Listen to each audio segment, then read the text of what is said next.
और आपको लगता है कि ये सही है और कोई एजेंडा आप लोगों को दिया गया है बतौर सांसद?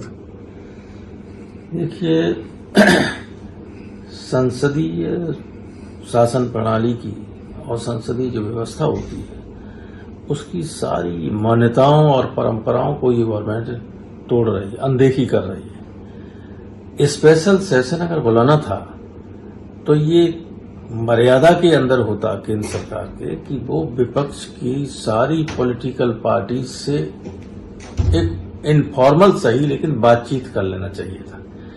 अब किसी को कुछ पता नहीं क्या है और सेशन बुला लिया गया है। सांसद हैं, नेता हैं, विपक्ष के हैं और उन सबको पता ही नहीं है कि क्या है और किस लिए बुलाया गया सेशन।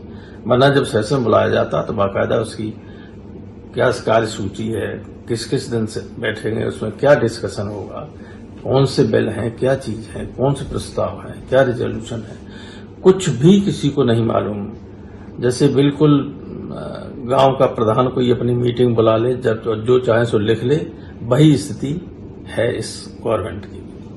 वन इलेक्शन जैसी चीजें आ सकती हैं और खबरें ये भी आ रही हैं कि रामनाथ कोविंद को वन नेशन वन इलेक्शंस की कमेटी का चेयरमैन भी बना दिया गया है और हो सकता है कि देश में एक चुनाव हो। देखिए, ये भी गलत है। पूर्व राष्ट्रपति को किसी पद पर नहीं किया जाना चाहिए, परंपरा ये है, किसी पर नहीं किया जाना। अगर किया है तो गलत किया है। Number 2, one nation one election की बात पहले भी चली थी, तो इस पर भी बाकायदा डिस्कशन होना चाहिए और डिस्कशन होने की कोई बात कोई निर्णय लेना चाहिए। लेकिन ये है कि गवर्नमेंट निर्णय ले चुकी है और केवल संसद का सेशन बुला के उस पर ठप्पा लगाने की बात कर रही, तो बात दूसरी हुआ। और आज अहम यह है कि सब स्टेट वाइज कमेटी बन जाएंगी जो अपना सीट शेयरिंग करेंगे। सीट शेयरिंग सबसे इम्पोर्टेंट चीज है और एक नेशनल कोऑर्डिनेशन कमेटी होगी और कुछ मैनिफेस्टो के लिए केंद्र स्तर पर क्या होना चाहिए, राज्यों के लिए अलग अलग क्या होना चाहिए, वो सब बन जाएंगे। देयर इज नो प्रॉब्लम, बहुत ठीक प्रगति हुई। कन्वीनर चुन लिया गया है?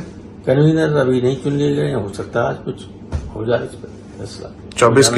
24 में क्या ये इंडिया अलायंस भारी पड़ेगी बीजेपी में? निश्चित रूप से भारी पड़ेगी। हम लगभग सारे देश में एक सीट पर सीधे बीजेपी से लड़ने की स्थिति में हो जाएंगे।